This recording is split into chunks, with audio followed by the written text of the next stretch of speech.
Hello, everybody. Thank you for joining us today, broadcasting to you live from the Milky Way galaxy, the solar system, planet Earth, North America, the United States of America, Kentucky, Louisville, to be specific. Hello, everybody, and welcome to another episode of the Agree to Disagree show here on the TNAM network, because the news always matters. We are the new American media because the old American media has failed us. On today's show, we're going to be discussing these Pentagon documents. Remember those Pentagon papers? Well, they're back. Meet your new boss, same as the old boss. Were they leaked intentionally? I mean, leaked, air quote, intentionally. For our podcast people, I was doing those bunny ears, the quotation marks there. We're going to talk about the Restrict Act real quick, because while we're discussing Dylan, what's his face, and Bud Light, there's real important stories that we should be talking about. You know, the Pentagon documents talking about the war. Are we, what's going on? Or is it disinformation, misinformation? The Restrict Act, what is the status of this? Has this been squashed completely yet? We're going to ask about people that use terms like based and red-pilled. Are these domestic extremists? Would you agree or disagree with that? The Biden White House orchestrating the FBI raid on Trump. We're going to revisit that because I think Blake had to leave us a little too quickly yesterday. Want to really drill down on that. We're going to find out, look into the Texas dairy mass casualty incident. Is this, what is this? What are the details of this story? Is this yet another, or is there something different going on there? White House with a social media army. Should we be worried about this? And independent media, are they spreading more disinformation than the BBC?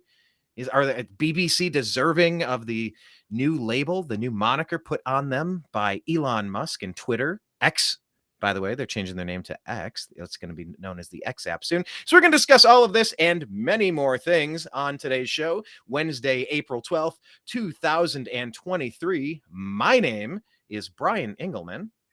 My name is Blake Walley. And we are welcoming you to today's show.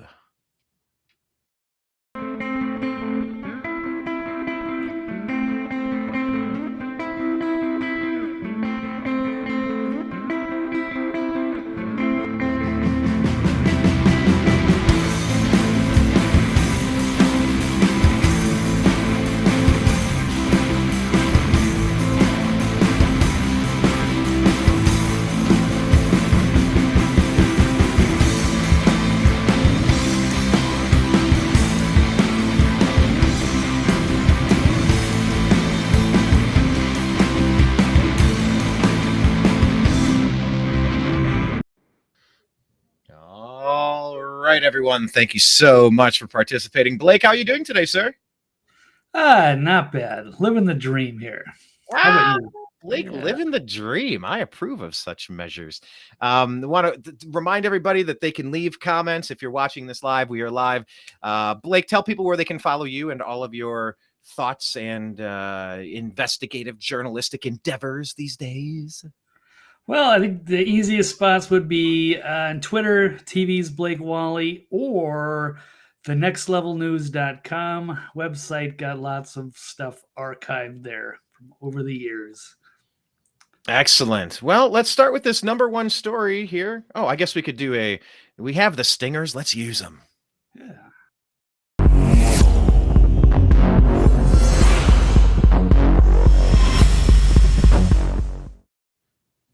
All right. So in the format of this program, we like to pose a statement and ask if you agree or disagree with said statement.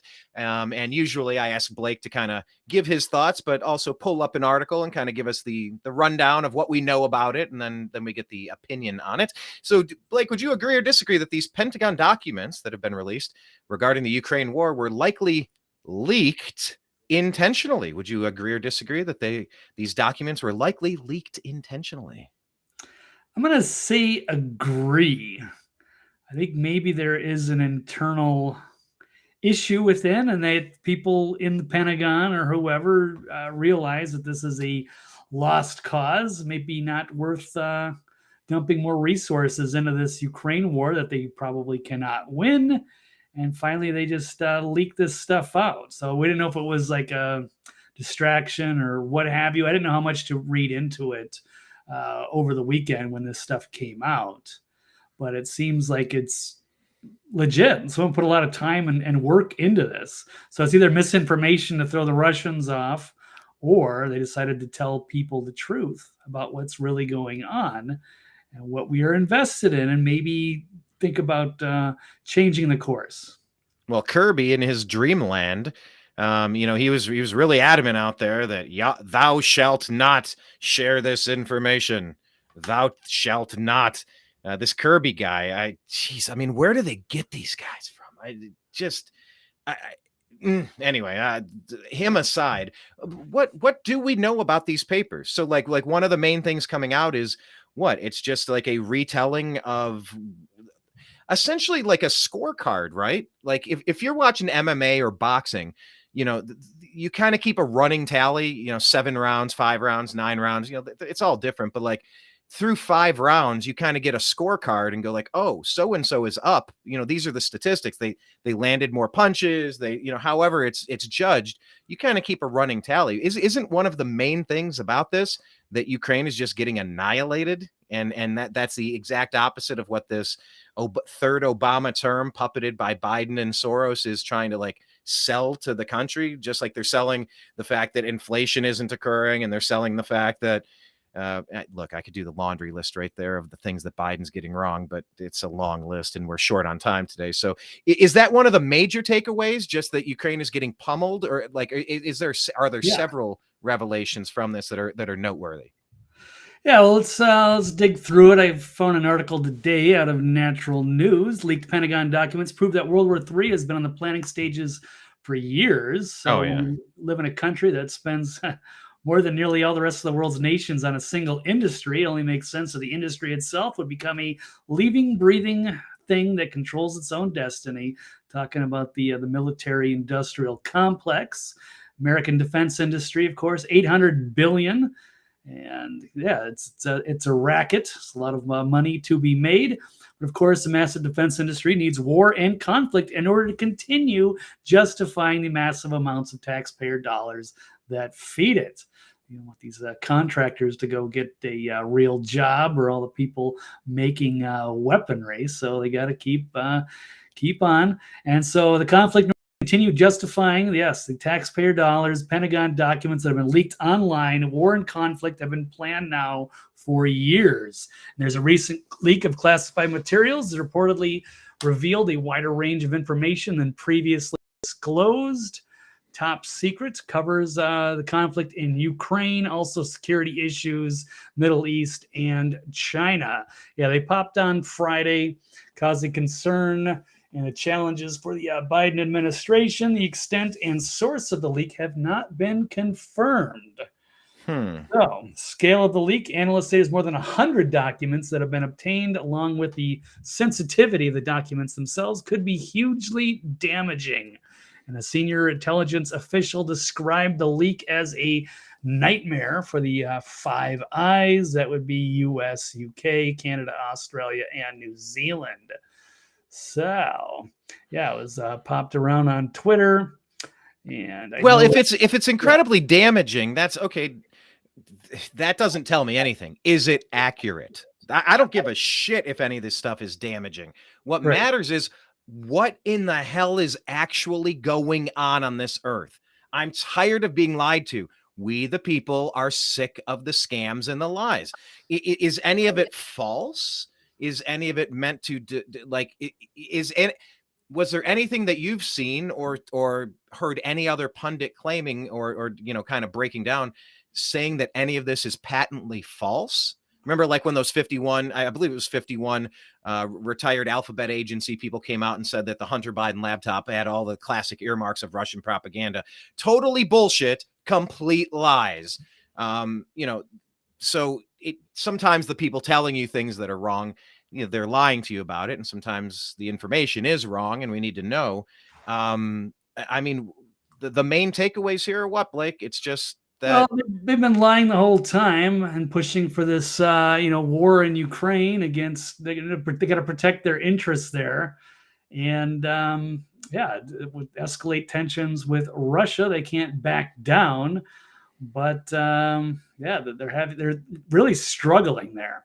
And so they haven't been accurate, even though they said, oh, Putin's a madman and this should be over soon. And, they're trying to drum up stuff, or they're trying to blame the, the Nord Stream pipeline sabotage on the Russians. Oh, none of that it. is that's the dumbest story. It's like, you know what? You send your kid to school and you come back like, what happened? Well, I didn't get to eat my lunch today. Well, why didn't you eat your lunch? Well,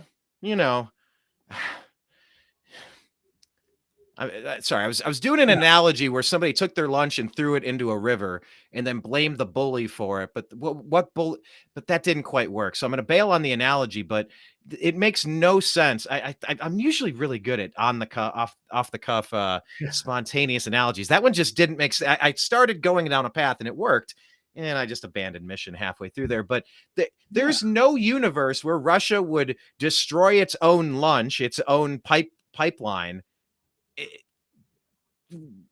There's no reality where that would happen. Where would there be a benefit? Right, but there's no benefit. Who benefits? The number one thing you ask in every investigation is who benefits, who stood to benefit. Russia would not benefit from blowing up their own pipeline. That's how they were selling their goods, so that they can kind of keep their economy afloat. The story never made any sense, and I'm so tired of getting lied to by these people. Yeah, that's what they wanted people to believe in America and Europe, and support the war and think that Russia is evil and get the whole world on their side. But that's not how anything worked. And in fact, it's just been a disaster all around. And even the sanctions have kind of indirectly led to what might be the demise of the US dollar and the world reserve currency. So it's just strengthened Russia even more. And what is the status of the U.S. Federal Reserve note? No longer backed by gold and silver. I saw that Bitcoin is up past 30,000 again today, and I mean, like, how close are we to a crash of the economy because of these actions? Right. Well, they're going to make a push for the central bank digital currency. Oh, good God. So I think once that fails, they're going to get everybody on that, or at least that's what they think. That might be the only way that they can see to, save themselves from all of the economic problems going on. So they've got to maintain their power and control over the population, and they got to keep their, with this reserve currency, so they can keep the American empire going. But they're losing support, and after these documents have leaked, it's clear that they're losing the war too. And I don't have the casualty list, but it's pretty astronomical. I think I saw like 71,000 deaths on the Ukrainian side and like 17,000 something on the Russian side. So it's not even. It's not what some of the people are saying it is. I don't know, but it's. I've heard even like 10-1. Russia's winning, and I've heard Ukrainian soldiers are, lasting about 4 hours on the front lines. So they've tried to get all their, soldiers of fortune. They're trying to get NATO people in there. It's just not working. It's a losing battle. All for what? And the deep state has been trying to pin the tail on Russia for. I mean, geez, it was a Russian P tape, and then it was Russian collusion. Remember that for years? To get Trump out of office for the first Trump impeachment, Trump is a Russian bot or something. Like these deep state monsters, they're just hell bent on this. I want to pull this one up here. I'm going to play this. This is just for perspective here, Blake. You were kind of saying that they've had this planned out for a while. Let me go ahead and play this. This is General Wesley Clark. Talking about 7 countries in 5 years. This was in 2007. While the timeline may be slightly off, I mean, is it? Let's listen, because it sure seems like Russia has been on this list for a while. Here we go. About 10 days after 9/11, I went through the Pentagon and I saw Secretary Rumsfeld and Deputy Secretary Wolfowitz. I went downstairs just to say hello to some of the people on the Joint Staff who used to work for me, and one of the generals called me and he said, "Sir, you got to come in. You got to come in and talk to me a second." I said, "Well, you're too busy." He said, No. He says, "We've made the decision. We're going to war with Iraq." This was on or about the 20th of September. I said, "We're going to war with Iraq. Why?" He said, "I don't know." He said, I guess they don't know what else to do. So I said, well, did they find some information connecting Saddam to Al-Qaeda? He said, no. He says, there's nothing new that way. They've just made the decision to go to war with Iraq. He said, I guess it's like we don't know what to do about terrorists, but we've got a good military and we can take down governments. And he said, I guess if the only tool you have is a hammer, every problem has to look like a nail. So I came back to see him a few weeks later, and by that time we were bombing in Afghanistan. I said, are we still going to war with Iraq? And he said, oh, it's worse than that. He said, he reached over on his desk, he picked up a piece of paper, and he said, I just got this down from upstairs, meaning the Secretary of Defense's office today, and he said, this is a memo that describes how we're going to take out 7 countries in 5 years, starting with Iraq and then Syria, Lebanon, Libya, Somalia, Sudan, and finishing off Iran. The truth is about the Middle East is, had there been no oil there, it would be like Africa. Nobody is threatening to intervene in Africa. The problem is the opposite. We keep asking for people to intervene and stop it. And there's no question that the presence of petroleum throughout the region has sparked great power involvement. Whether that was the specific motivation for the coup or not, I can't tell you, but there's always been this attitude that how we could intervene, use force in the region. Yeah.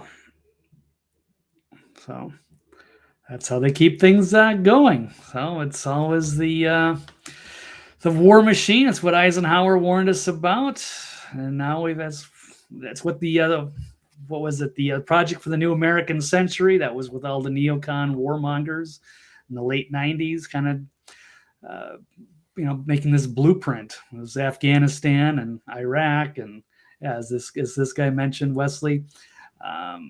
Syria, Lebanon, Libya. Yeah, it goes on. So it's about the empire and protecting their interests and keeping that money fueling. And it's just like once you pin, the Democrats, the deep state and the Democrats are the same thing. And then the Republicans are split into MAGA and deep state. It's pretty much kind of that. I think that's really the only way to define how to split the demographics up in the two parties. But the deep state, the neocons Democrats and the liberals are now joined at the hip. That's bizarre, but that's how it's happened. Yeah, they're called deep state. They're just alphabet agency. They're FBI. They're CIA. They're NSA. They're alphabet. The alphabet people, the Skittles people. You got all these people in their little groups these days, but they have been trying to pin the tail on Russia for years now. And it's just truth be damned, logic be damned, finances be damned, loss of life be damned, common sense be damned. It's just like, no, there's a plan and we're going to push it through. And it's like, no, you're not. No, you're not. There's not an upside for this. What do you got pulled up here? What's that? This is from one of the good patriots here. It's SGT reports asking, is there a white hat in the Pentagon trying to stop World War III? It's kind of inspired the question of whether this was done intentionally to warn us before we get into a further escalation here. So, do you mean like General Milley? Wasn't Milley the one that was talking to China saying that he won't give Trump the nuclear codes? Someone on the inside that was, or that he would tip off China, if there was any issues. And so this is a possible white hat, a good guy in the military, trying to stop the bad guys from wrecking everything. Right. So this is pretty extensive stuff. So it doesn't look like it's just made up. Like somebody, like it was like a team, probably maybe hundreds of people that put all this information together. And so these are the plans coming up. It looks like. I don't know how else to think about it. And here we go. And it's obese neocon warmonger Mark Levin. We must prepare for war against China. Yeah, I don't know if you. I know you shared a Instagram story. I think it was from Lindsey Graham, who loves every war, every conflict. They're gonna Ukraine fight to the last soldier, something like that. Yeah, they don't have any issue with that. They'll send everybody off to die. I like a lot of things that Mark Levin does when it comes Same to here.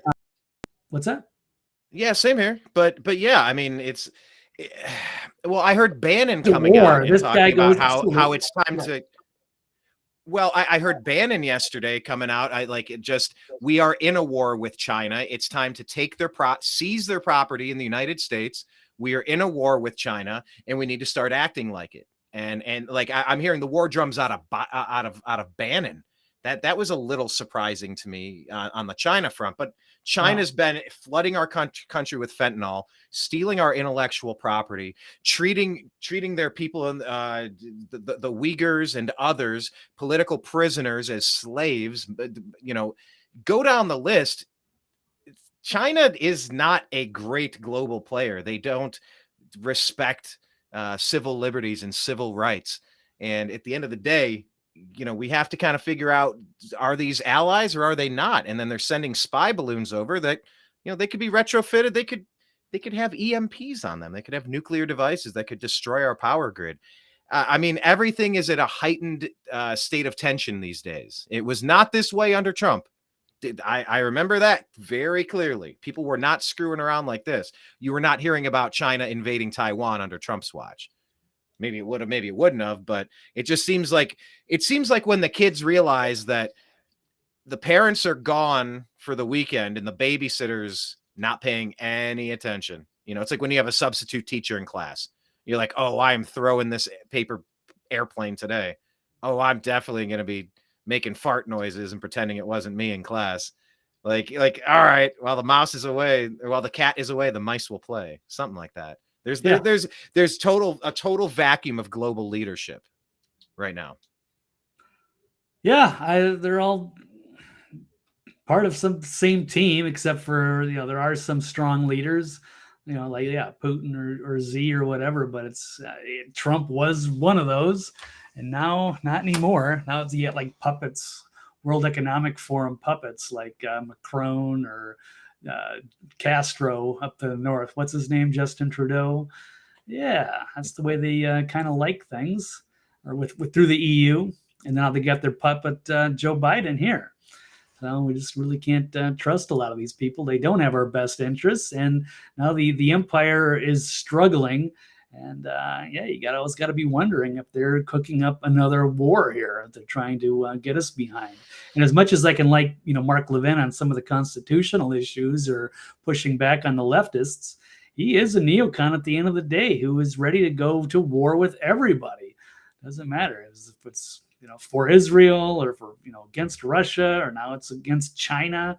It's constant. So that's I don't know. That's how he makes his money. He knows how to toe that line. So yeah, it's the still the neocon dinosaurs are still a threat to this day. So there he is, times. trying to prepare for war against China. How about we are. Prepare for war against China. I mean, that's exactly what Bannon is saying. And I wouldn't say Bannon and Levin are clones.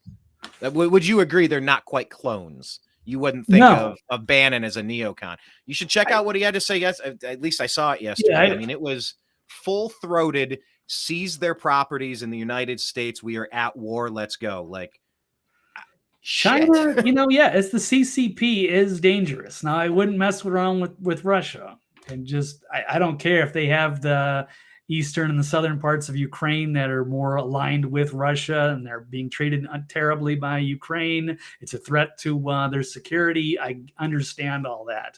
The Chinese, the communists, I don't trust. They should. I would love to see those people liberated. We wouldn't be able to liberate the Russians because they wouldn't want to be part of our woke BS culture. They're laughing at us. So very Russian Orthodox, very conservative, very normal. Dare we say normal? I mean, I'm not Orthodox. You know, I actually my grandparents were Russian Orthodox. I always thought it was, I don't know, kind of creepy, honestly, the whole thing. I'm not a big fan of some of these Anyway, that's a whole other topic. But yes, Right.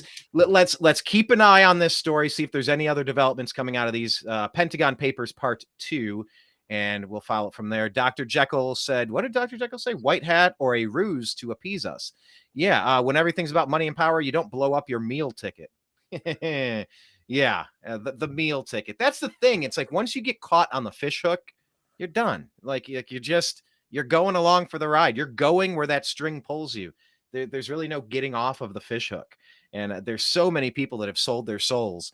And they can't come back. They can't. There's no off ramp. What I've been proposing for a long time, and I'm still pushing it. This needs to be a thing. Well, I had in my mind like the nationwide, but I'll just take all that away and just call it the apology project. And this needs to be people who have lived on in their years. They've done some heinous things, things they regret, things that eat at their soul and their conscience at night. They pray about it. They give confessionals in church, but nothing really takes the grossness off you. No matter how much you shower, you can't get it out of your soul. And so I'm calling for an apology project for people who have been involved at the deepest levels of lies that have led to mass murders and warfare and famine and suffering and tragedy and all of these things. We need an apology project. We need to expose this stuff. So if you're at the end of your days, if you've been placed in hospice, if you have, you've been diagnosed with certain things, you're the sand in your hourglass. These are the days of your lives.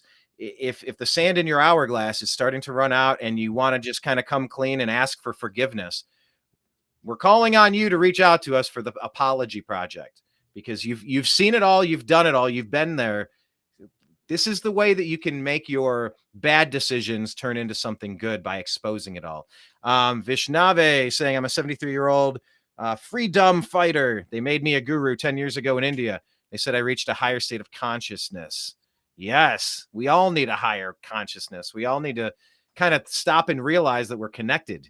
We're not, the totality of our human experience doesn't matter the amount of melanin or pigment in our skin. It doesn't matter who we're banging in our leisure time to make our private parts feel nice. It doesn't matter which demographic you happen to have been born on. You throw a dart on the map, whatever country you hit, like that's just where the luck of the draw was, where your parents birthed you. Like we shouldn't be divided in all of these ways, while this massive, overreaching, overarching, totalitarian nightmare is being installed in front of us, because it's the apparatus is there. The social credit scores of China, they're coming to a city near you. COVID was a test run. Like everything is of dire importance these days.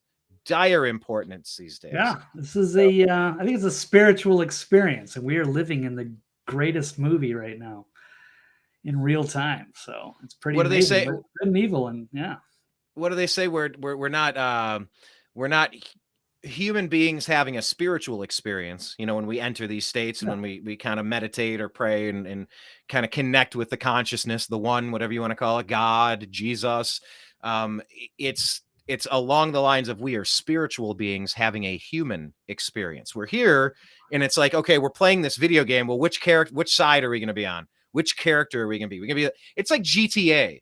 Are we just going to go through and do the tasks, or are we going to just do some real degenerate stuff? Our most base instincts, like, well, if I can kick her, I will kick her. If I can rob this bank, I will. If I can drag this guy out of the car and pop him, I will. But yeah, I think a lot of us have become awakened to the fact that I don't know exactly what God is and what religion is and what the purpose of this experience is. However, I made a decision. I'm a born again Christian. I've gone that route my whole life. That's how I was raised. And then I kind of walked away from it. Then I kind of came back of my own free will and accord and said, okay, yeah, I'll pick it. I'll put this ping pong ball in the lottery and see if my number pops when I'm gone. But I just, like I said before, I personally, that's so redundant. I understand how I want to approach the situation when I pass. I just want to be able to look my maker in the eye and say that I tried. And that's kind of what's guided me this whole time. I'm just trying to figure out what's going on, the who, what, where, when, why, and the how. I don't like being lied to, and I will push back against those obvious lies every chance I get. So, Blake, let's go to the next story, sir. We got a lot of important ones to get through today.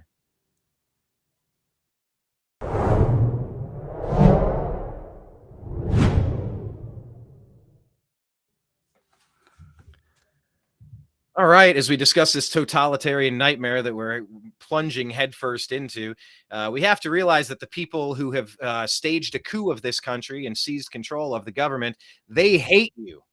They hate normal people. Yes, we are normal people. And normal people are laughing at the woke ideology, all of the nonsense, all of this, the game. We're hip to the game plan of what they're doing.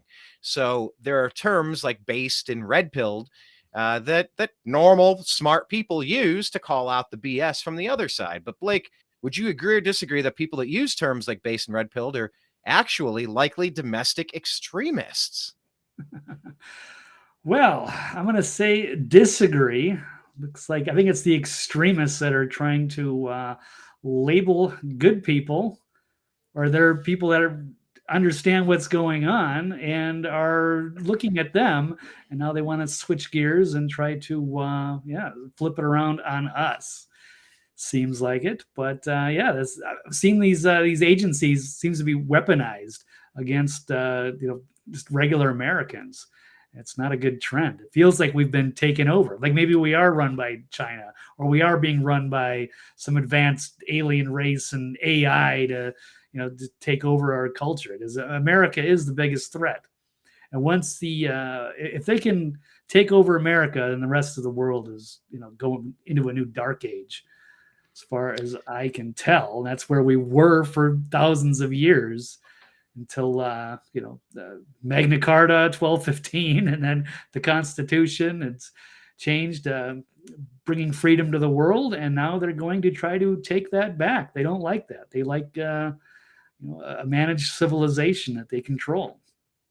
And we are cattle to them. We are merely in the way of their utopian dreams, as it were. And that's why normal people who are hip to the scam, this is just a scam. It's all just a scam to point their finger. This is the deep state and the Democrats, and it's social media, the lying legacy media, and academia. They're all in on it together. They're all just an arm of the awful, awful, awful Democrat Party, and they're pushing the same nonsense. So the Barack Obama team, who is controlling the puppet strings of Biden with Soros and everybody else, who are the real managers of this country in distress that's been overthrown, they are pushing that good people are bad people. So they have these reports now. You have one pulled up here, Blake.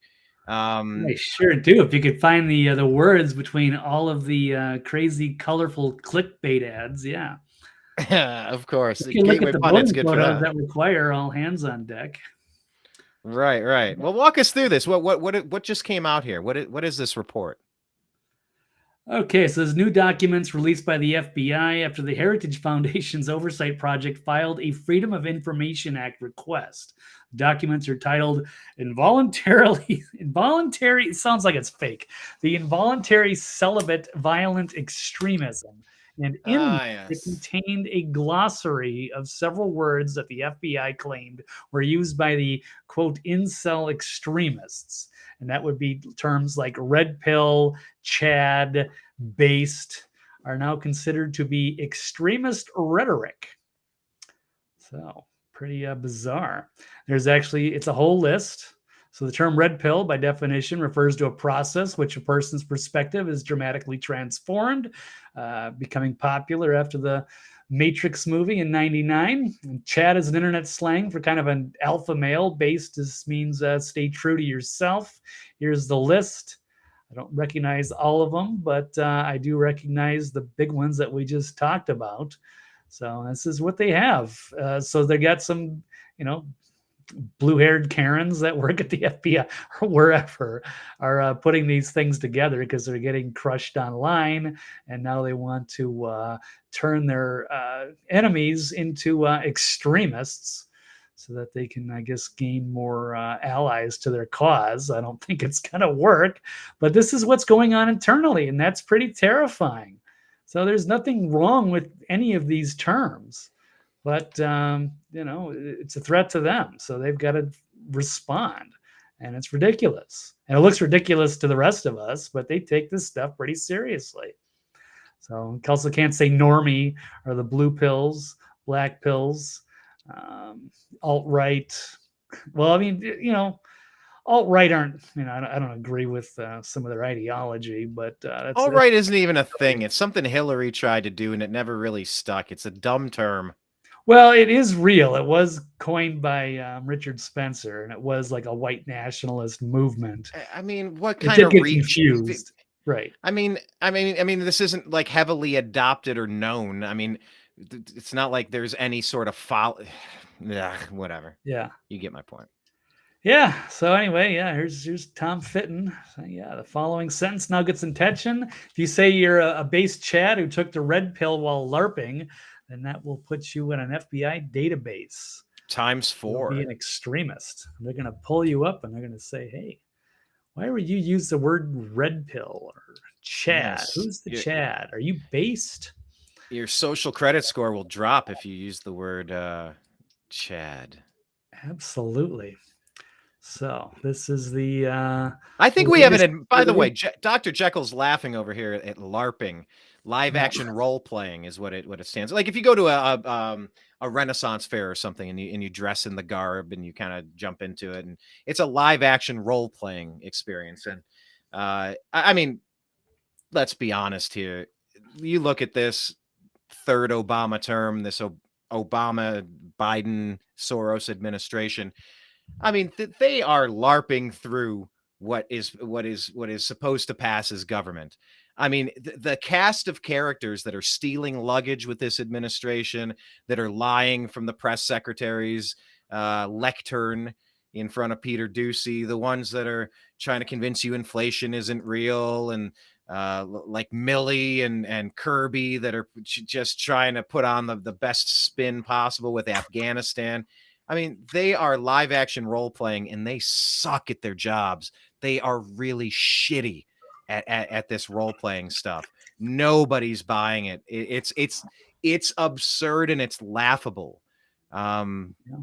So I don't know. If it's going to happen, it might as well be as hilariously, absurd, huh? Yeah, they just as hilarious as it is, they just fall on their face. Like, go ahead, you're so smart. You know what it is? This is what it is, Blake. Yes, okay, this one might work. Right. This is you're at a comedy show, and somebody's up there doing their routine, and it's a pretty good routine. It's doing well, and some purple-haired idiot over here with a scowl on their face is like, "You suck. Why don't you tell some funny jokes?" And it continues and continues. And at some point, they rush the stage, overthrow the person who had the microphone. Then it's their turn. Oh, okay. All right. Well, go. Is this thing on? Testing. Is this thing on? And they're role playing, and nobody's laughing. Nobody's buying it. Nobody's believing it. Nobody thinks it's talent. Nobody thinks it's productive. Nobody wants more of this. Nobody signed up for this.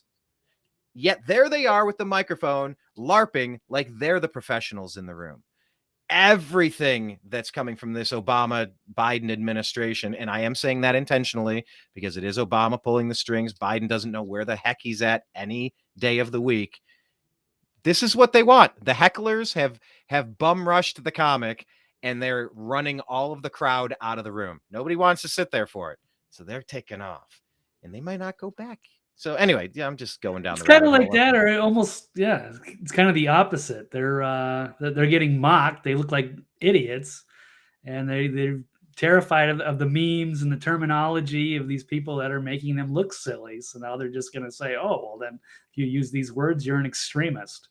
You're going to get social credit scores for your memes. you're going to get in trouble. Or like, I forget who was, what was the guy that got thrown in jail recently for spreading memes? In the 2016, he was the guy using the Indians mascot, the old Charlie Sheen mascot from that movie, Major League. What was his name? I forget. Drawing a blank. But it wasn't about the Charlie Sheen mascot. It was right, about, but he was using that. Be sure to vote on Super name. Wednesday. Right. Oh yeah. The Wild Thing. I can't remember. I thought you would know this, Brian, since that was a movie near and dear to your heart. Yes, it is. Well, I'm identifying. By the way, I'll talk for a second if you want to look it up and get his name. I know you do. Sure. I recognize the flaw in my analogy there, and I'm just in one scenario, laughter is what a successful person does. However, in the terminology of this Obama-Biden administration, yes, it's Obama. Laughter is the mocking laughter. So there's either successful laughter because you're talented, or it's like, oh dear Lord, you are such a clown, not in a good way. You're a clown in all the wrong ways. You're not talking about Willie Mays Hayes. You're talking about Major League. You're talking about Charlie Sheen. But who is the real... we're just using that that logo or what have you. So what was the person's name? Think of his name. He was very prominent in 2016 during the MAGA thing. He had a ton of viral memes, and now I guess he's in jail because he tricked some people into thinking that they voted for Hillary on text messages. But I can't remember the guy's name. It was on the tip of my tongue, and it was a story like in the last week or two. We didn't really cover it. Oh, it's Ricky Vaughn. That's who it is. Ricky Vaughn, but it's Douglas Mackey. Yep, Douglas Mackey. Yeah. Ricky Vaughn. Ricky Wild Thing Vaughn. Yeah. Yep. So he's basically he's going to be in jail, I guess, for. Oh, that's got to get overturned, and that needs to get overturned. Shit posting, That's ridiculous. That doesn't make a damn bit of sense. Not one single bit. All right, enough of this. Let's go on to the next one, shall we? Yeah.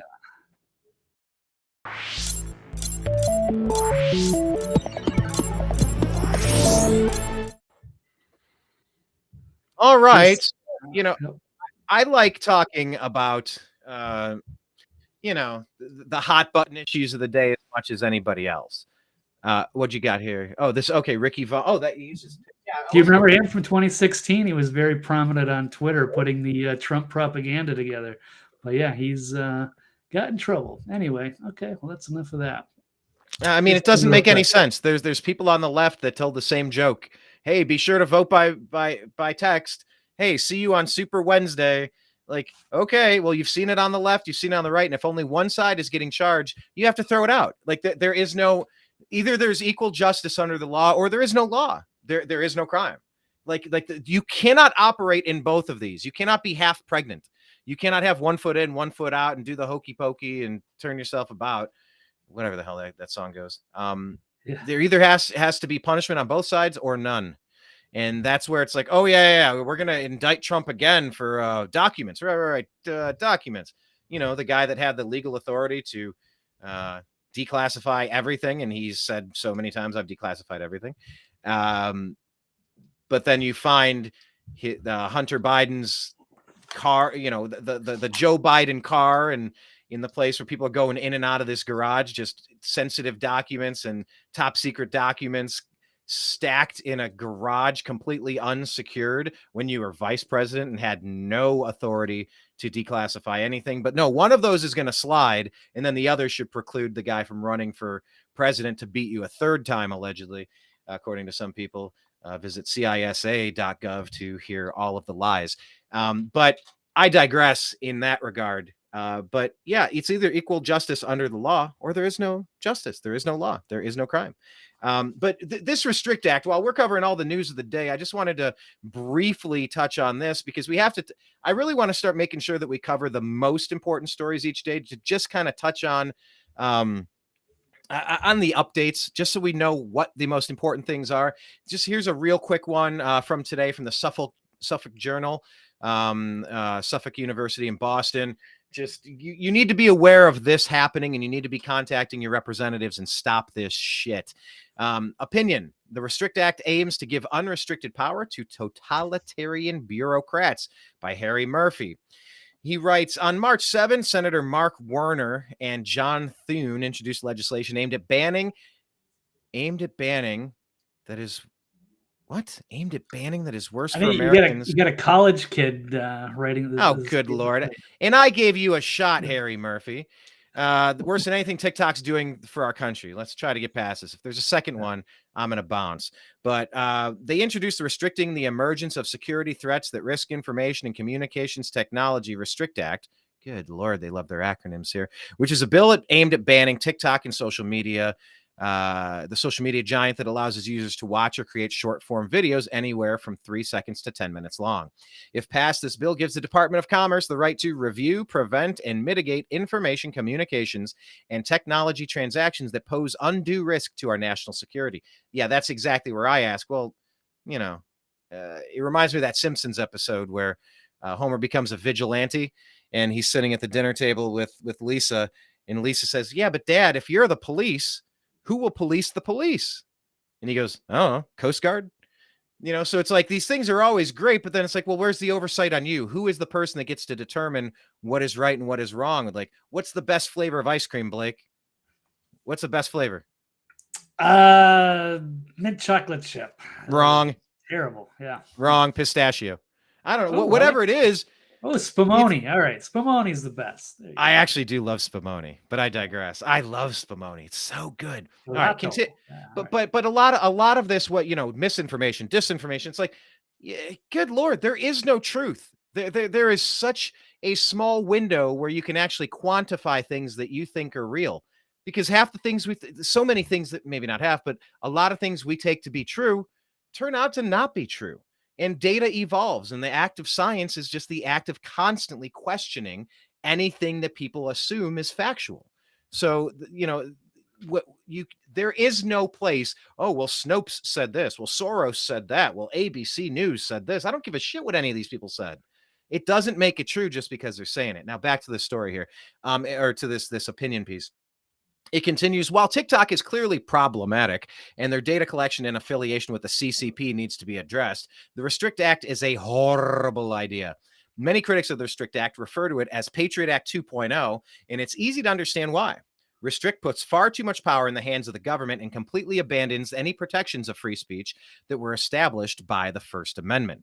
Over the last decade, China has cemented itself as one of the few real superpowers on the world stage and a clear international threat.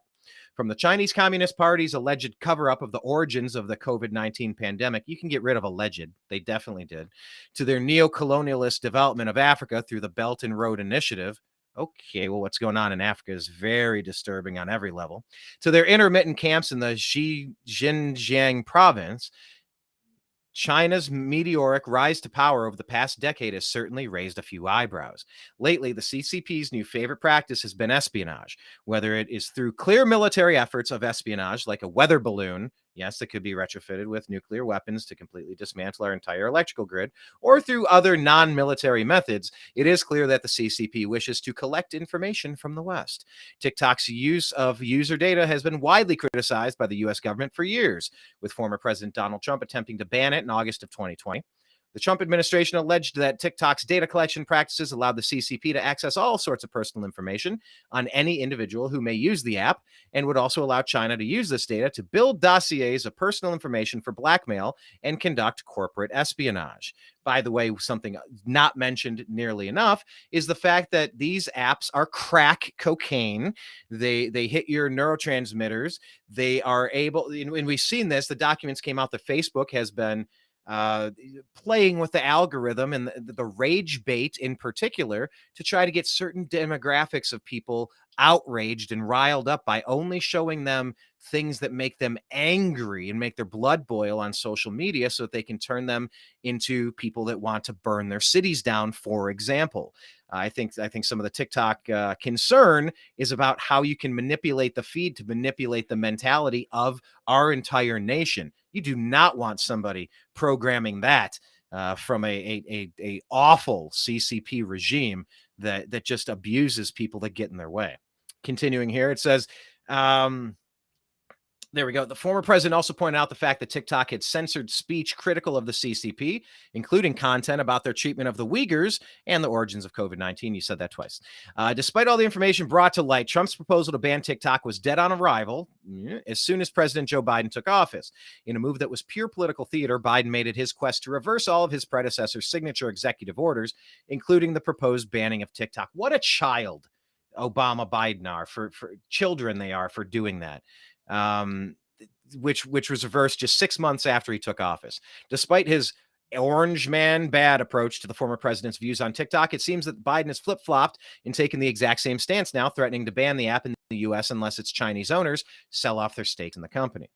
If there's one thing we've learned throughout the history since 9/11 terrorist attacks, is that the government cannot be trusted to do the right thing with the power it may be given under the guise of protecting the U.S. and its interests. The Patriot Act was enacted with the hopes of being able to detect and prevent terrorism at home and abroad. But as Edward Snowden helped us all to realize, the government ended up using these newfound powers to acquire personal information from Americans, becoming no damn different than the CCP and their data collection practices with TikTok. If the Restrict Act is enabled or enacted, the Americans can kiss free speech on the internet goodbye. This legislation would give absolute power to the government to ban entire communications platforms without even needing a reason for it. As the saying goes, any freedom can be given up with the stroke of a pen, but it may take entire wars to get back. And yes, sometimes that's more cleanly defined as you can vote your way into socialism, or you can vote your way into communism, you can vote your way into Marxism, but you're going to have to shoot your way out. But anyway, continuing and wrapping this up here, our leaders must understand that they work for us and we do not work for them. Allowing the government to suppress free speech is exactly what our founders warned us of. And one more thing, pardon Edward Snowden. Blake, thoughts on the Restrict Act in general, that article in general, or that opinion piece in general, if you will? Well, it's shocking to me. Like, 'cause I get it, they want to, ban TikTok, and I don't have a huge issue with that if they know that they're collecting data on us and they have different algorithms that are maybe, dumbing us down while they're using the TikTok app very differently in China. So they're kind of using that very subtly against their enemies to weaken us.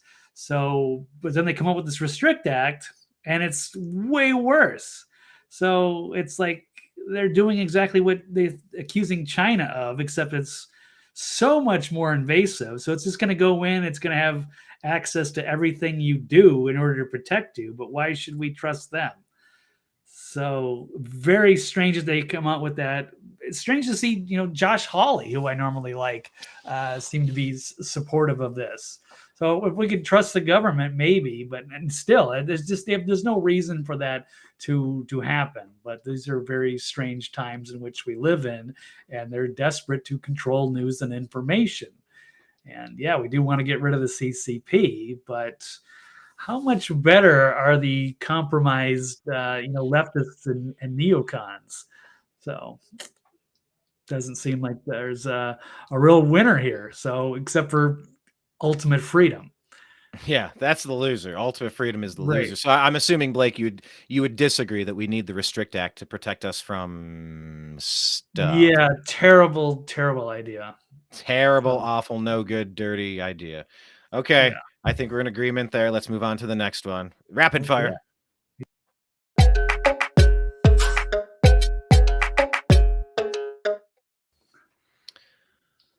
All right, Blake, would you agree or disagree that the Biden White House orchestrated the FBI raid on Trump? We touched on it yesterday. Yeah. It was just, but once again, this is one of the stories we need to make sure we get a full, robust explanation of. I don't know if you have anything pulled up on it today. I know we had it primed for yesterday, but let's hear your full thoughts on this topic. Would you agree that this happened? And if so, I mean, what repercussions are we looking at? What remedy do we have? I mean, you ran Nixon out over Watergate, which was a literal nothing burger. And you have this type of stuff. You have sorry, I'm asking you a question. I'm not bloviating. After you. Oh, no worries. Yeah, it seems like this came from there originally. We didn't, they acted like they didn't know anything about it, and it was completely separate. And it was just the National Archives that were saying, "Hey, there's some documents missing, and we think Trump brought them to Mar-a-Lago. We want them back." But it seems like it was actually done covertly from the Biden White House or whoever's pulling his strings, Obama or whatever. What's going to be done about it? I don't know. It's just interesting that how they flip the tables. So, okay, they went after, they brought up the Mar-a-Lago raid. They got a crooked judge to go sign off on it that hated Trump. They went in there, they grabbed these boxes. They had the little photo op with these documents spread all over the place to make Trump look like he was, just So mocking goofy. the ideas, sloppily throwing, important docs that were supposedly, I don't know, Russian nuclear information. It was all BS. And then all of a sudden you see, a few weeks later, a month or whatever, that, all of a sudden Joe Biden seems to have a lot more documents strewn around his house or in his open garage. At Hunter Biden's house. So it kind of opened up a can of worms, but they did it to themselves, and turnabout is fair play. So didn't go the way they thought. They thought they were going to arrest Trump over that. Didn't work. No, they're still trying to, though. They're still trying. Yeah, they still got stuff down the pike too with Georgia or what have you. So it's a series of things that they're going to continue to put the pressure on Trump. So are you at this stage? Are you endorsing anybody yet? Are you looking for a robust primary season, or are you maybe more in my camp where I'll walk through fire to support President Trump after if for no other reason? And there's 100 things I could talk shit about President Trump about, the policies that I didn't agree with, things that backfired. Look, I can't get in the laundry list. There's a lot of things that prove he's not a perfect candidate by any stretch, but just the sheer amount of attacks that he's been taking.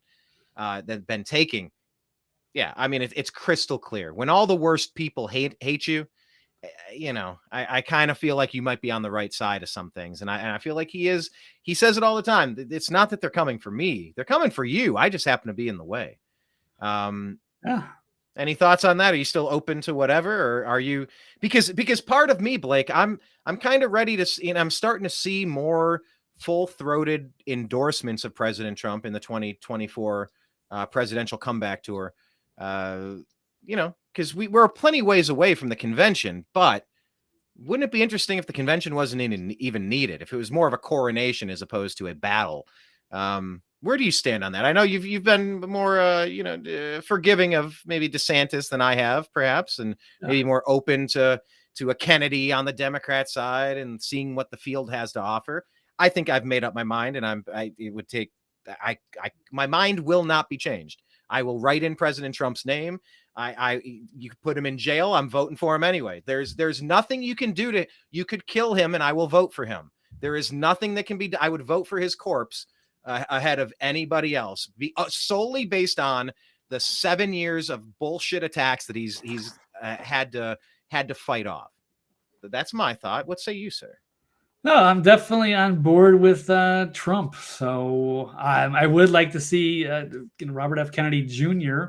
take the Democratic nomination. That way we kind of corner the election, because for so many years it was always, putting two establishment candidates together. That way it didn't matter if one beat the other. They probably didn't even have to do some of the elaborate voting schemes like they have now with mail-in ballots and drop boxes, signature verification that people aren't checking. You can't verify. Right. You can't run an audit on your own election. Come on. If you can't run an audit on your own election immediately, every business runs an audit on their cash register every night when they close shop. Every night, every shift, whether they're servers or bartenders or they're in retail. It doesn't. Everybody runs an audit on their own stuff, but it seems impossible to run an audit on our own country. On our own elections for some reason. Yeah, they don't care. They want things to be a certain way, and it's great when they have it rigged. So it doesn't matter which side you vote for. It doesn't matter if you vote for McCain or Obama or Hillary or Mitt Romney or Jeb Bush. You're going to get the same thing at the end of the day at the Deep State Uniparty. But Trump was the exception, and they could not beat him. And so then they tried to smear it on. Oh, then he must have cheated with Russia, and then they chased him out of there with the ballot harvesting and the mail-in balloting. Big spikes in the middle of the night. And Suspicious. they were I'm not saying spying on his done. campaign.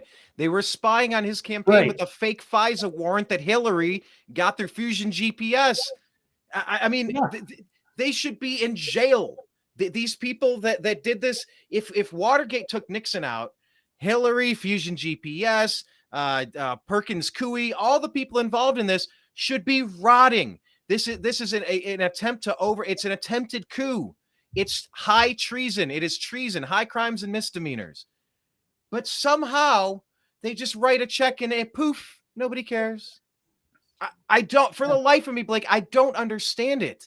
You can surveil the nation with the Patriot Act. You can surveil the president. I'm sorry, I don't get who's calling the balls and strikes here. It's like we have no umpire, except occasionally the team that we hate, someone runs out, claims to be an umpire, and throws a bunch of verbal diarrhea at them, and some of it sticks. There's no umpire calling a fair game here. No, and they don't want it that way. They want it rigged in their favor. So they had it locked down for a long time. And they'd like to continue that. So it'd be interesting to see if they could flip that. And it was an actual, Trump versus Kennedy. So you had two anti-establishment candidates. Then it wouldn't matter which one we vote for. In theory, I'd be a lot more worried about Robert Kennedy's security. So they've already knocked off a couple of Kennedys. Well, and that's what I was going to say, though. It's not like Kennedy's not establishment. I know they got taken out, but Ted Kennedy drove his car and killed a woman. He drove in Chappaquiddick. Yeah, I get that, but then they covered it up and helped him, and then he became an establishment creature. So, but they got that's rid of that's what I'm saying. It's not like the Kennedy family is completely hated. Like they went to the depths of hell to let this woman, Mary Jo I don't remember. Kopechne, Mary Jo Kopechne, I think it is. Something like that. I mean, she was drowned alive, scratching and clawing inside of this vehicle that this dude just got out of and left her there. Didn't call for help. She was alive. Could have been saved. And the Democrats circled the wagons to protect that Kennedy. Yes, they killed the other two. In their pocket, just like Joe Scarborough. Yeah. Oh, you got a dead intern in your office. Oh, now you're going to be with us. Oh, and now you're going to marry Brzezinski. The daughter of the arch villain. So they got him compromised. It's like, hey, Joe, you can either go to jail or you can join us. So wait, hold on. They're married? Yeah, Micah Brzezinski and Morning Joe. How many years have they been married? Probably 3, I'm guessing. Okay, yeah, I haven't paid any attention to lying legacy media for years. So if it's recent, yeah, I definitely missed that. But I haven't watched it. That's another guy that annoys me, sort of in the veins of like, maybe not Bill Maher per se. Like there's some overlap. That's not an exact analogy. My analogy game sucks today. But yeah, Scarborough makes some sense sometimes. But yeah, he's a total hack. Like you can't even listen to, like, it's just the ratio of good things to bad things does not justify spending time with Joe Scarborough. Morning, Joe. How about morning? No thanks. Okay, let's bounce to the rest because we are gonna chop MJ Sedona, because this has also been put out by Roger Stone, is to have Robert Kennedy Jr. be the VP for Trump. That would be an awesome ticket as well. Trump Kennedy? Oh, yeah. I can't even say that. That is weird.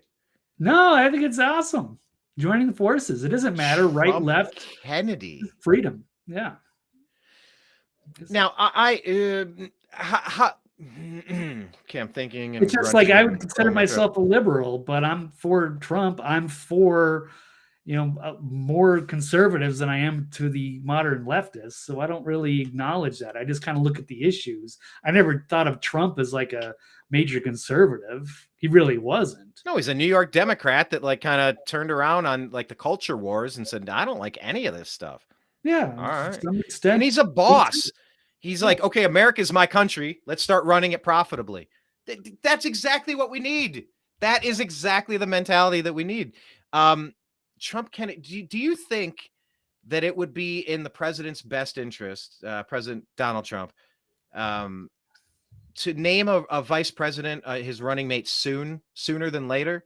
Do you think it could, or do you think like just kind of like the vetting process, the pomp and circumstance, let it play out? It's media coverage, let it drag out. Or do you think there would be an upside to maybe just naming I'm going with Kerry Lake. I'm going with Mike Pence again. I'm going with Kennedy. I'm going with, whoever's on the short list. Do you think there would be an advantage to doing that? Like we were talking earlier, pros and cons, right? I don't know if that can happen until the debates. I don't know if that's ever been done before. Maybe, but Well, I think someone's got to back get in the the nominee first before they start announcing who their VP might be. So I think they got to go through that process, and then once everybody drops out, then they can pick who the ultimate VP would be. So, well, back in the early days, I mean, like it was kind of like the person with the most votes became president, and the person with the second most votes became vice president. Wasn't that the scenario we had? So I mean, it was just kind of very like beginning, early on, early on. I mean, maybe we should go back to some of those early on things. Maybe it's time for a convention of the You states. get assassinated so quickly. It's Imagine what if so you quickly? You'd get assassinated so quickly if you had just some snake in there. But I mean, yeah, you had something like that with Kennedy. That's how JFK got killed in a way. Not that Lyndon B. Johnson did it, but he was willing to let that happen and take the seat of power and go into Vietnam and do what the deep state asked if they would, get rid of him. So you got to be careful of who you bring up there, and if they want the power, they will take you out. And it's high time that we get the answers on who killed Kennedy.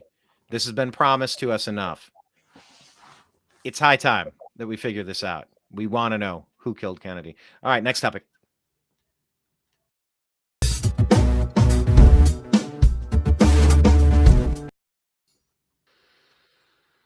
Blake, would you agree or disagree that the White House social media army should worry us all? Are we making much ado about nothing, or would you agree that the White House social media army should worry us all? No, I think it's just a joke. So it'd be, it's interesting that they're going to get all of these influencers, and they're actually going to maybe give them their own space inside of the White House, and they're going to just push the propaganda from there. They'll get the talking points pretty much directly from whoever's putting them out, including the press secretary. So Biden's deploy army of social media influencers, station them in the White House. That is a great picture of Joe Biden, by the way. He looks like an angry bird in a nest. Yes. That's Get great. off my lawn. Yeah. Stupid kids. Yeah. So isn't that interesting? So we've got China, Russia, India, Brazil, South Africa, the BRICS teaming up to destroy the US dollar. Biden is hiring TikTok influencers. So yeah, it'll be all the top down directives. They just stick to their same points. And that'd be funny if they're in the same room together.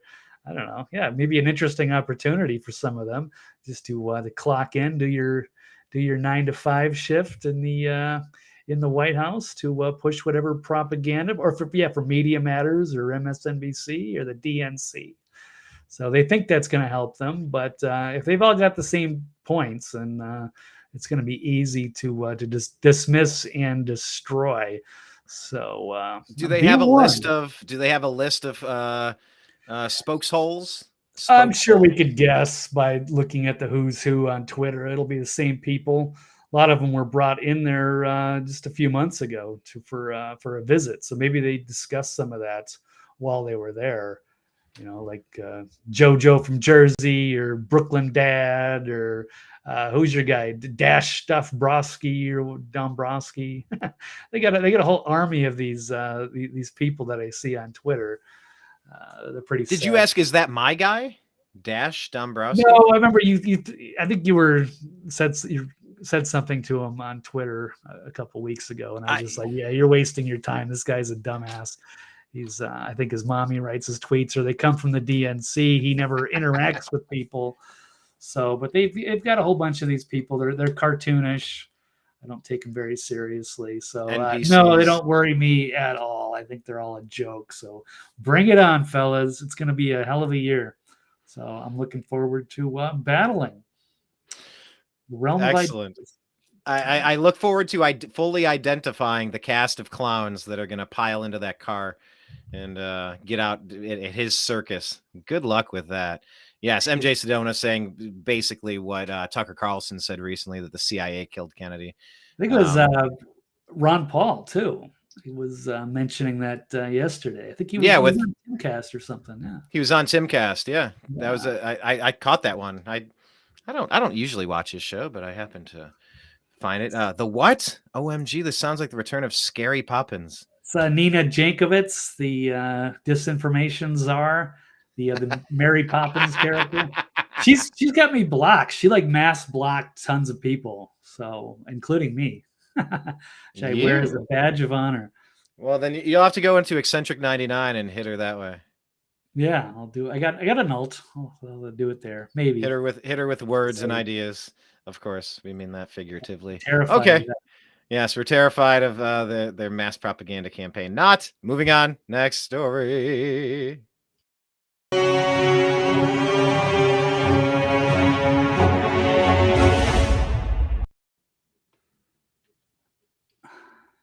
That one's kind of nice. I like that one. It was almost like something in Star Wars, right? Something Mandalorian.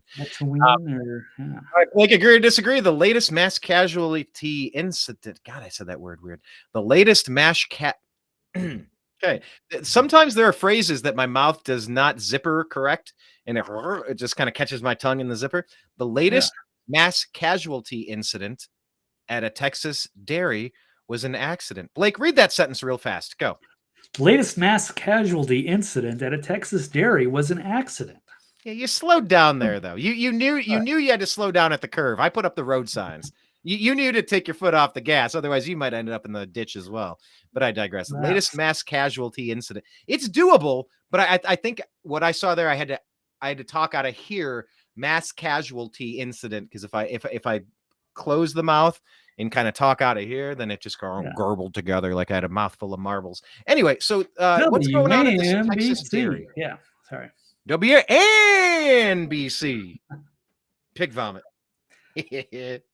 Well, accident, I'm going to say disagree, just because it fits the pattern. There's been so many of these disasters going on with livestock or eggs or food plants.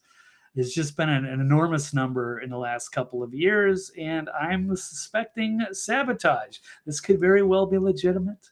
But it's something like 20,000. Let me pull this article up real quick. Yes, please. This is alarming. So, explosion at a dairy farm in Dimmitt, Texas. Nearly 20,000 cattle die.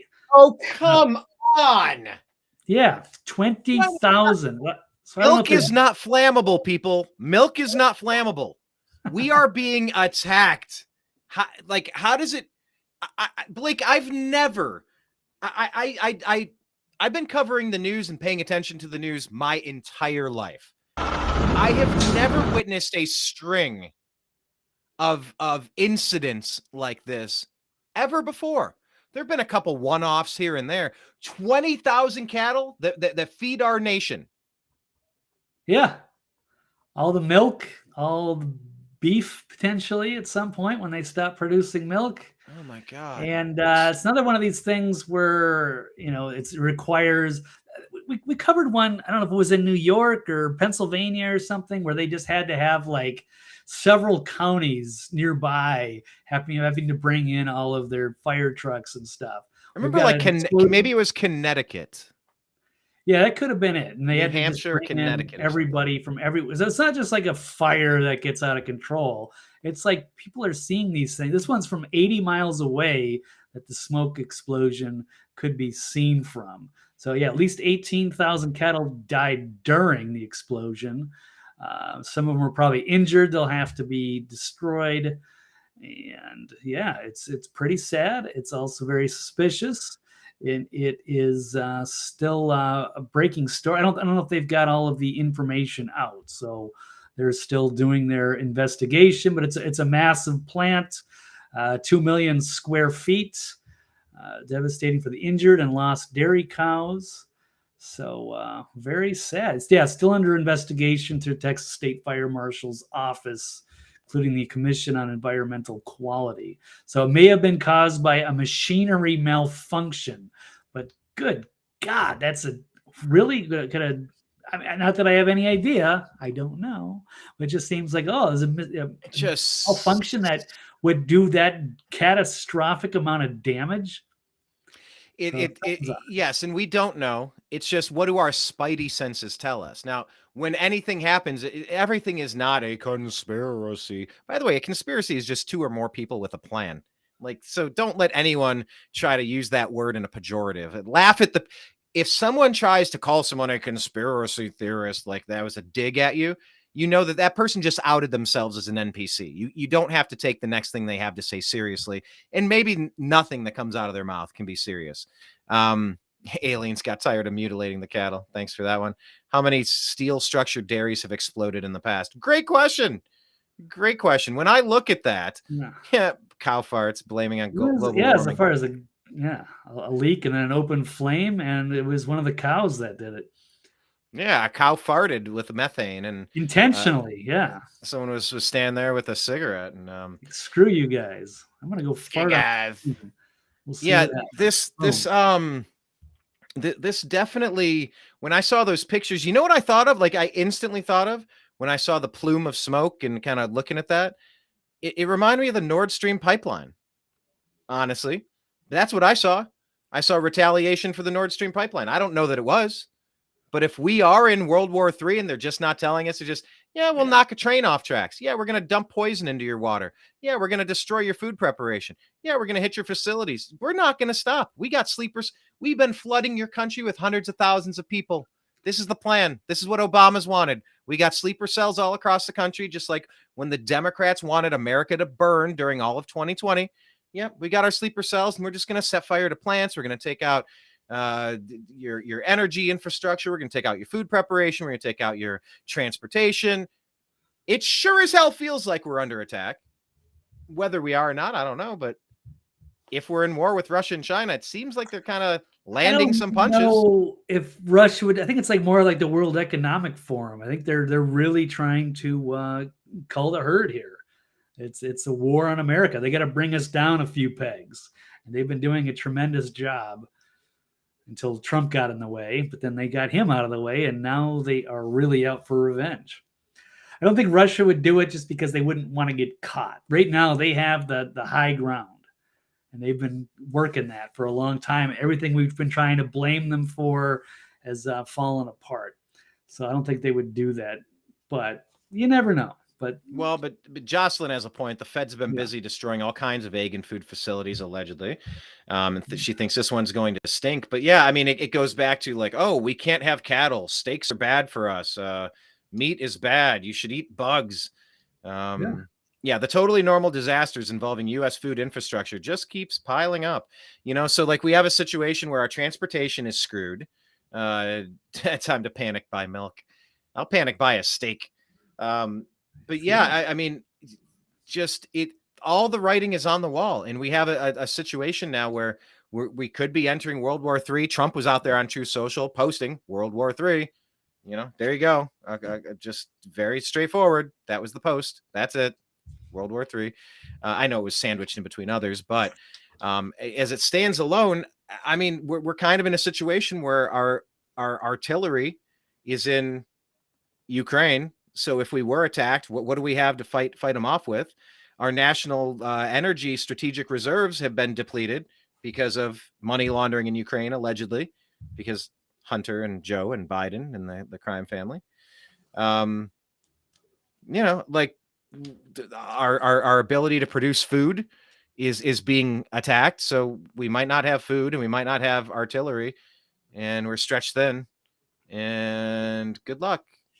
I don't want this to happen. I'm not speaking it into existence. I don't do this because it's fun. If I were a bad person, I'm charting the path of what they're doing. There have to be sleeper cells. One day the power is going to go off and not come back on, and it's going to be the attack. And solar flare. Well, that's probably going to come no matter what. But yeah, they could get EMP between now and then. Yeah. So I don't know. Just once again, get prepared. I've been trying to get some more water preparation. I spent the weekend doing some gardening to get some stuff set up where I can grow some more food around the property, and just trying to get ready. Just trying to prepare myself mentally, physically, spiritually. I've also been exercising a little bit more, feeling a little better these days. Let's see. It's peak milk. Wonder what the cost per gallon is going to. $8 or $10. Jeez, yeah, that's right. What was that in Meet the Fockers? I have nipples, Greg. Can you milk me? You remember that? That was a pretty funny scene. Okay, a couple more stories and we're going to bounce here. Okay.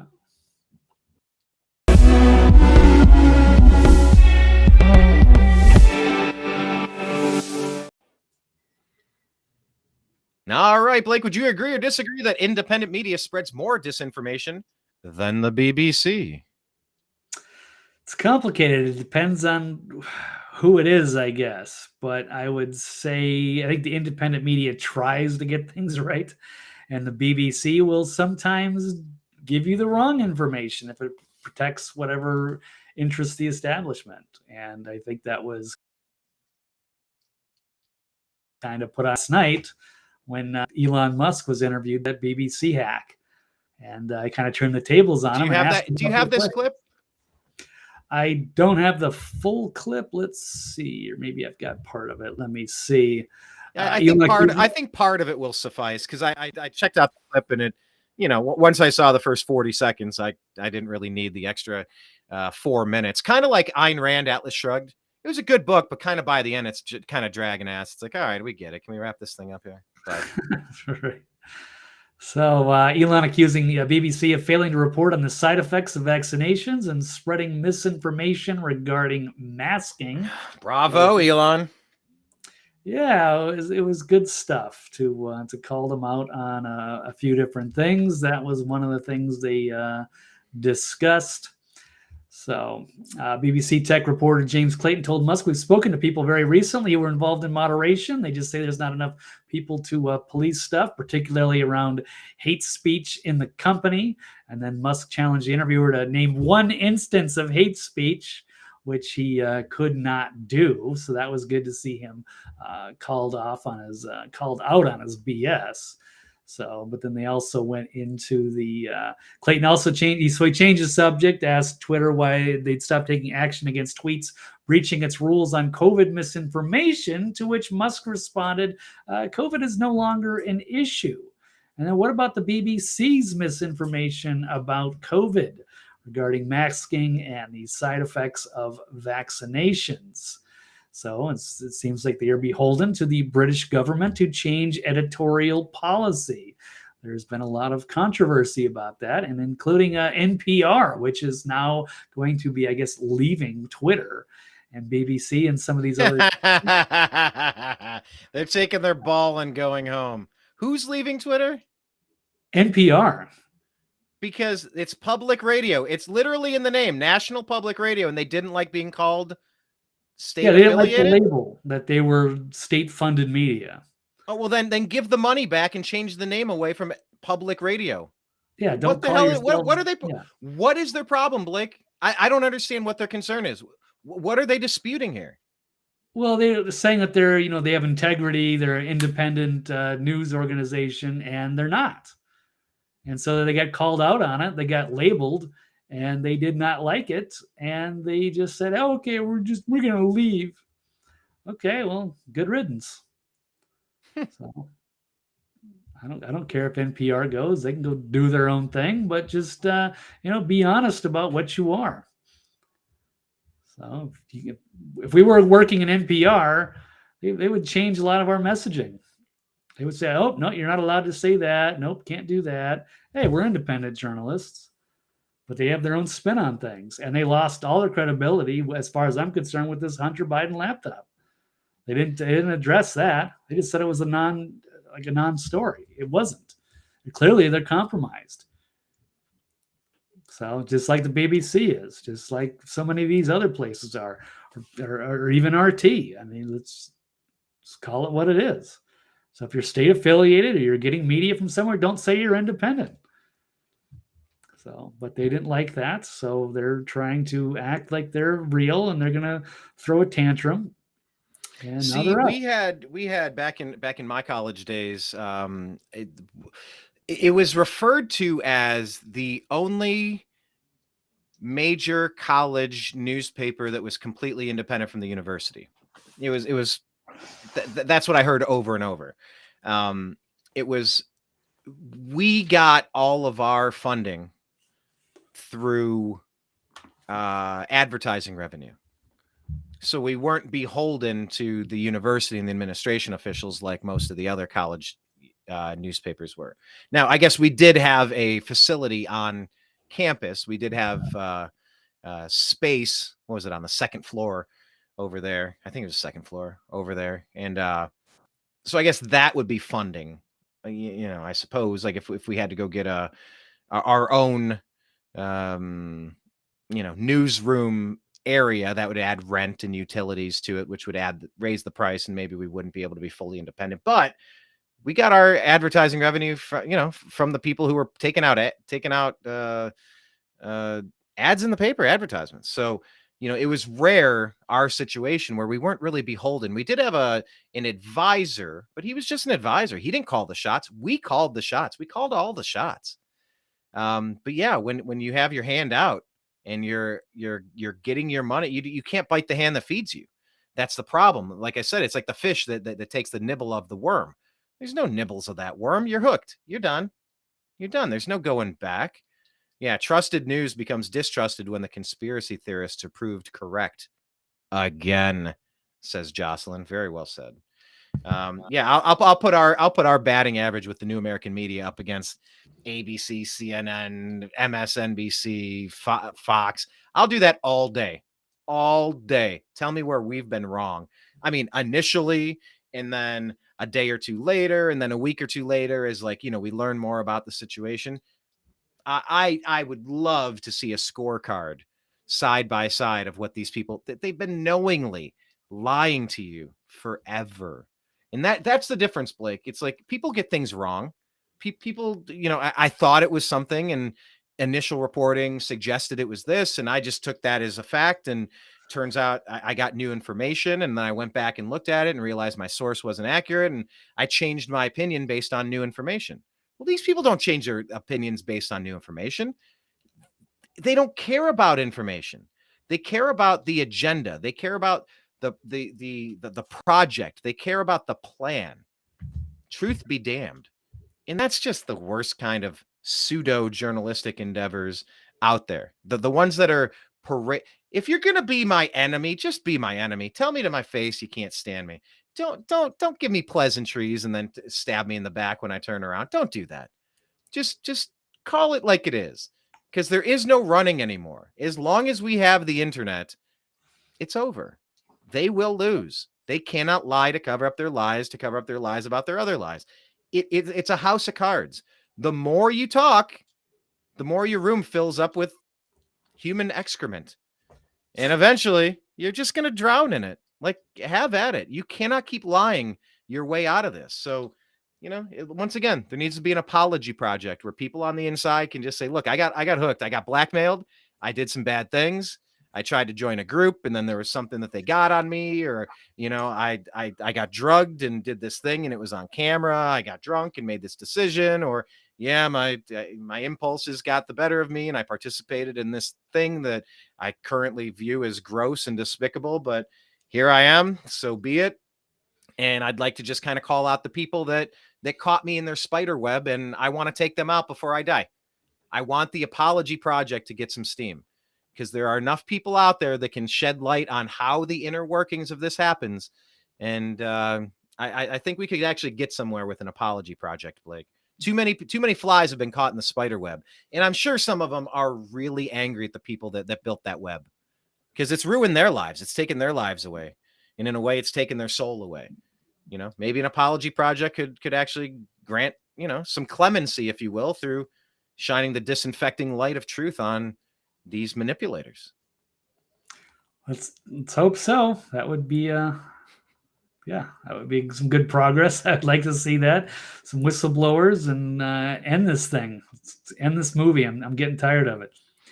Yes, stop this train. I want to get off, said Robert Van Winkle, also known as Vanilla Ice. Stop this train because I want to get off. Wow, didn't think I'd work him into the show today.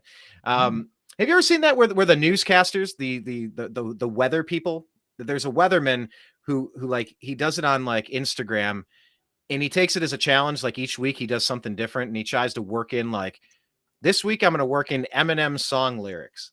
And so during his 2 or 3 minutes giving the news, he works in song lyrics like to his report. It's just like once you understand that it's a game and you start playing, I don't know. It's just it can be fun if you want it to be fun. There you go. Yeah. I don't know. So okay, cool. Well, that's all I have here. I don't know if we had any other comments in the chat room that we want to get to, any other stories that didn't quite make the cut. Any final thoughts, Blake? I know we're both a little pressed for time today, so we're gonna chop it off a few minutes quicker. We're an hour and a half. Hour to an hour and a half is a perfect show. We're already I'm good. I thought we had to go earlier, so I'm fine where we're at. Unless we had something major to throw in there. I thought you had to go a lot earlier, so we're good. I mean, I do, but that doesn't stop me from having a good conversation, right? Right. Yeah. So once again, make sure you're following Blake Walley on Twitter. He's at TV's Blake Walley, and you can follow him at www.thenextlevelnews.com, thenextlevelnews.com, like the Ohio State University.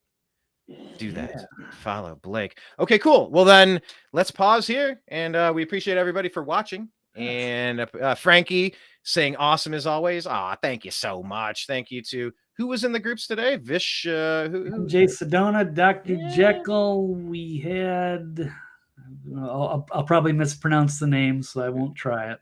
Vishnaya. Yeah, Vishnave. Vishnave. Sorry, Vishnave. I wasn't looking at it.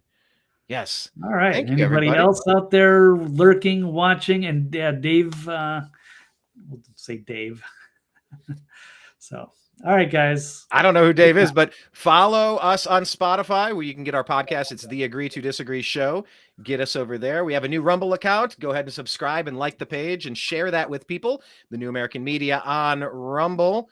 We're on Twitter at American_media_. We have an archive, and we intend to rebuild this sometime soon. TheNewAmericanMedia.com, because the old American Media has failed you. And we will sign out for now, but we'll be back again soon. Just follow us on all the socials, and we'll talk to you later. Thanks, everyone. Take care. Peace.